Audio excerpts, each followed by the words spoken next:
2019 में आई Avengers end game movie अपने super hero जोनरा में अलग ही छाप छोड़ के चली गई। समय थे मूवी सबने देख ली और इस मूवी से आगे भी बढ़ गए, लेकिन अब तुम रिसेंटली इस मूवी को दोबारा देखोगे तो तुम्हें नमक में दाल लगेगा। अभी रिसेंटली कुछ एवेंजर्स एंड गेम पे कुछ एलिगेशन भी लगाए जा रहे हैं। अपने डीसी और अपने जैक स्नाइडर का जो विजन उससे कॉपी है अभी एवेंजर्स एंड गेम मूवी। तो अगर तुम जैक स्नाइडर की जो जस्टिस लीग और एवेंजर्स एंड गेम उसकी कुछ सिमिलरिटी देखोगे तो कुछ ना कुछ तुम्हें सिमिलरिटी जरूर मिलेगी। इस मूवी को स्टूपिड बताने के लिए अपन को इस मूवी के लिए कोई ना कोई मूवी तो चाहिए ना कंपैरिजन के लिए। कोई मूवी ऐसी तो होनी चाहिए ना जो एंड गेम के बराबर हो या इसके करीब तो हो कोई मूवी। तो डीसी में तो ऐसी कोई मूवी है नहीं और ना ही उनसे उम्मीद भी है, इसलिए मैं इस मूवी को इन्फिनिटी वॉर से ही कंपैरिजन करूंगा। तो आज हम इसी बारे में बात करेंगे कि एवेंजर्स एंड गेम मूवी क्या लुल है पूरी और सही में अपने रूसो ब्रदर्स ने जैक स्नाइडर का लिया था, मतलब उनका विजन और उनका सारा यार तुम कुछ भी समझ जाते हो। चलो शुरू करते हैं यार। गांड तो मरने वाली है और काफी गालियां भी मिलने वाली है। पूरे एक साल के लिए अपने फैंस ने पूरे खाते पीते मुट्ठी मारते सिर्फ एक ही बात सोची थी, कैसे टोनी और नेबुला अपने अर्थ पे वापिस आएंगे, कैसे थेनोस का बैंगन काला किया मतलब थेनोस को हराया जाएगा, कैसे धूल बने हुए लोग वापिस से आएंगे। इन्फिनिटी वॉर का जो लास्ट वाला ट्विस्ट लिखा गया था वो अपने जो राइटर उनकी पूरी मतलब सही खत्म हो गई थी, इतना बड़ा ट्विस्ट लिखा गया था और इस ट्विस्ट से खुद बाहर निकल नहीं पा रहे थे वो। इस ट्विस्ट से बाहर आने के लिए अपने मार्वल वाले स्क्रिप्ट राइटर एंड राइटिंग वालों ने एक बात सोची कि जैसे कोई भी बड़ी मुसीबत होती है ना उसका अचानक से सोल्यूशन मिल जाना। इस बात का उन्होंने थोड़ा सा स्टोरी लाइन में अपन को अनुभव किया, मतलब इनका थोड़ा सा इस्तेमाल किया यार। मतलब तुम समझो जैसे तुम्हारी जिंदगी किसी गर्लफ्रेंड का जाना चाहिए, तुम्हारी गर्लफ्रेंड बन जाना, ऐसा कभी होगा तो नहीं लेकिन एकदम से गर्लफ्रेंड बन जाना और तुम्हारी लाइफ को बिल्कुल रंगीन कर देना, तुम्हारी रातें रंगीन कर देना। जैसे एंड गेम में ऐसे काफी ज्यादा मूवमेंट्स थे जैसे अनएक्सपेक्टेड उनका सॉल्यूशन निकल आया। ऐसे काफी ज्यादा अनएक्सपेक्टेड मूवमेंट थे अपने एंड गेम में। जैसे कि अपना एंटमैन जो होता है वो क्वांटम में अपने पिछले 5 सालों से फंसा हुआ था। अचानक से होता है कि मिकी माउस आ जाता है, बटन पे पैर रखता है और अपना एंटमैन सीधा बाहर। तो जो टाइम ट्रेवल वाली बात थी, जो मतलब टाइम मशीन बनाने वाली बात थी, जो अपने एवेंजर्स होते हैं अपने टोनी स्टार्क के पास आते, क्योंकि टोनी स्टार्क एक जीनियस आदमी था यार। उन्हीं भी पहले शुरू में यही कहता है कि तुम क्या बक रहे हो यार, उसको भी कुछ समझ में नहीं आता है। लेकिन उसी रात एक फोटोग्राफ देखता है अपने पीटर पार्कर के साथ, उससे सब कुछ समझ में आ जाता है कि अपनी टाइम मशीन बनती कैसे है आखिर। तो यहाँ पर एक सोचने वाली बात आती है, अपने टोनी स्टार्क को अपने आयरन मैन का सूट बनाया तो उसे पूरे 10 दिन लगे और एक टाइम मशीन बनाने से उसे एक रात लगी यार। फिर उसको अपने अल्ट्रॉन बनाया था, एज ऑफ अल्ट्रॉन में, जिसमें उसने ब्रूस बैनर की मदद ली थी, वो भी सही से नहीं बना था अपना। यहाँ पर अपना कुछ साइंस रिलेटेड कुछ चीज बता देते हैं, कुछ अच्छी चीज बता देते हैं। अपना जो टोनी है उसका जीनियस होना यहाँ पर और भी अच्छा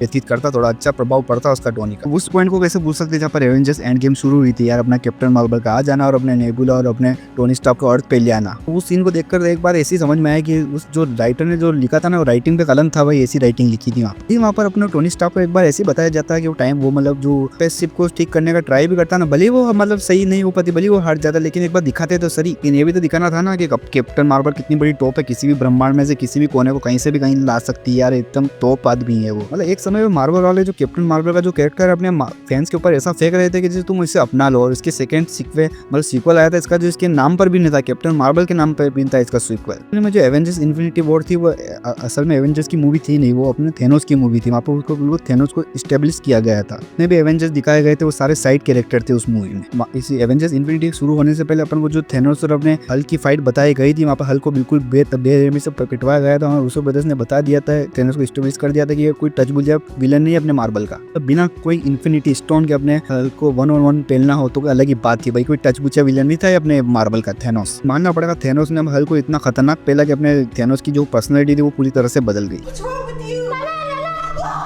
थेनोस था अपना जो इन्फिनिटी वॉर में था उसका पूरा बिल्कुल क्लियर विजन था। इतना तो अपने यहाँ पर इंडिया में पॉलिटिशियन का भी क्लियर विजन नहीं होता है। थेनोस किससे हाल क्या था, देखो रिसोर्सेस कम होते जा रहे थे और पॉपुलेशन बढ़ती जा रही थी, इसलिए उसका थोड़ा सा डिसीजन था कि मद्देनजर रखते हुए अपना जो थेनोस चाहता है वो चाहता है कि आधी जनता यहाँ से मिट जाए, बिल्कुल दफा, बिल्कुल धूल बना दे उनको। अच्छा डिसीजन भी था यहाँ पे कि इसको तकलीफ तो होगी नहीं। दूसरा ये भी तो है भाई, फिर से पॉपुलर करने में मजा भी तो आएगा। बात तो वहाँ बिगड़ जाती है ना जब तुम्हें किसी बंदी के साथ पॉपुलर करना हो दुनिया को, अगर वही धूल बन जाए तो मतलब बात तो वही होगी ना। तुम्हें टट्टी आ रही है, तुम टट्टी मतलब टट्टी करने के लिए लेटरिन में भी चल जाते, लेकिन तुम्हारे पास गांडी नहीं है। वैसे एंड गेम में जो थेनोस दिखाया गया था उसने तो बल्कि कुछ करा ही नहीं था ना, उससे तो एवेंजर्स की कोई दुश्मनी थी नहीं ना, उसको तो बेफालतू में पेल दिया गया। ऐसा होता है तो फिर अपना रोडी जो था वो अपने बेबी थेनोस को मारना चाह रहा था, वो भी बिल्कुल सही है यार इस तरह से देखो जाए तो। एवेंजर्स इन्फिनिटी वॉर में जो हर एक चीज दाव पे लगी हुई थी, इसलिए तो जो फैंस थे वो काफी ज्यादा इंगेज थे इस मूवी में। चाहे वो विजन का माइंड स्टोन हो, भले अपने डॉक्टर स्ट्रेंज का टाइम स्टोन हो, वो कुछ छुपाना हो, हर एक चीज दाव पर लगी हुई थी इस मूवी में। एवेंजर्स एंड गेम में कोई भी चीज दाव पे लगी हुई नहीं थी, सिर्फ एक चीज को छोड़ के मतलब मतलब एवेंजर्स का एक आखिरी चांस है।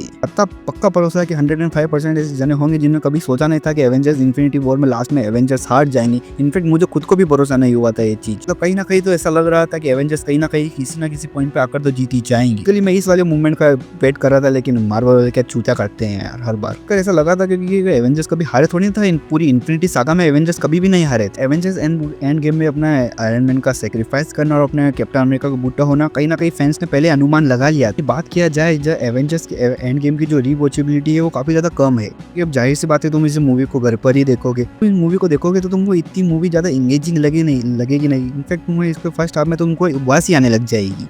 एवेंजर्स एंड गेम में कौन से इतने मूवमेंट है जहाँ पर तुमको एक्शन फाइट देखने को मिलेगी। चलो गिना ही देता तुमको। आज सीन आता है जब एवेंजर्स आते हैं अपने थेनोस के घर पे घर खेलने, अपना captain America versus captain America तो भी ले लेते हैं आधा। क्लाइमेक्स सीन्स तो तुम जानते ही हो। इन्फिनिटी वॉर में देखा जाए अगर तो अपने सबसे पहले तो थेनोस और अपने हल्क की फाइट होती है शुरू में। अगला अपना चिल्ड्रन ऑफ थेनोस अपने डॉक्टर स्ट्रेंज अपने आयरन मैन से लड़ते हैं। Wanda vision captain America black window अपने चिल्ड्रन ऑफ थेनोस से लड़ते हैं। वकांडा बैटल और फिर अपनी टाइटन बैटल। कितनी धांसू मूवी थी यार। लेकिन वहीं बात करें अपने दूसरे पॉइंट की, यहाँ पे जाने की एवेंजर्स एंड गेम का जो कॉन्सेप्ट है अपने डीसी के जैक स्नाइडर से लिया गया है। काफी साल पहले एक बुक आई थी जहाँ पर स्टोरी टेलिंग के बारे में बताया जाता है। इसमें 37 पॉइंट्स थे कि किस तरह से मूवमेंट में कौन सी मूवी के मतलब क्लिफ हैंगर फिट होते हैं। आज दिन तक तुमने जितनी भी कॉमिक बुक देखी है या जितनी भी तुमने मूवीज देखी है वहाँ से तुम्हारे क्लिफ हैंगर जो क्लाइमेक्स सीन आता है वो इसी बुक से आया। मतलब इन्हीं बुक को पढ़कर अपने डायरेक्टर और अपने जो राइटर होते हैं वो इन्हीं बुक से लाते हैं अपने दिमाग में। तुमको बता दो ये बुक अभी आज नहीं लिखी गई, ये बुक काफी सालों पहले लिखी गई थी। कॉमिक बुक राइटर थे वो इसी बुक से काफी ज्यादा इंस्पायर होते थे, एक दूसरे से भी काफी ज्यादा इंस्पायर होते थे। कारण अपने मार्वल में कभी अपन को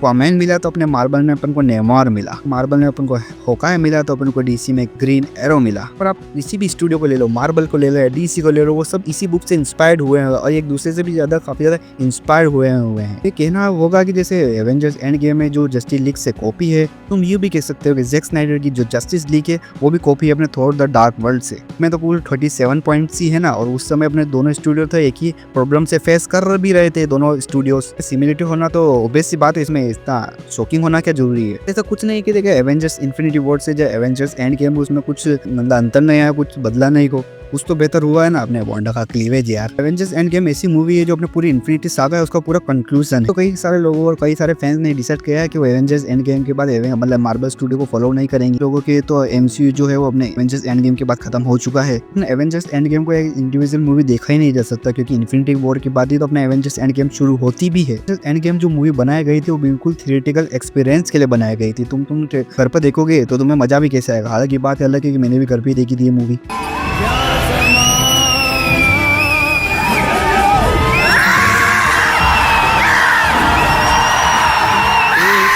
That's for this video। अगर वीडियो पसंद आई हो तो लाइक करो, चैनल को सब्सक्राइब करो यार। थोड़ा सा सपोर्ट दिखा, तुम्हारे एक लाइक से मुझे काफी ज्यादा मोटिवेशन मिलेगा और एक सब्सक्राइब देते हो तो मेरा पूरा जीवन ही व्यतीत हो जाएगा भाई, मजा आ जाएगा। सब्सक्राइब करो यार।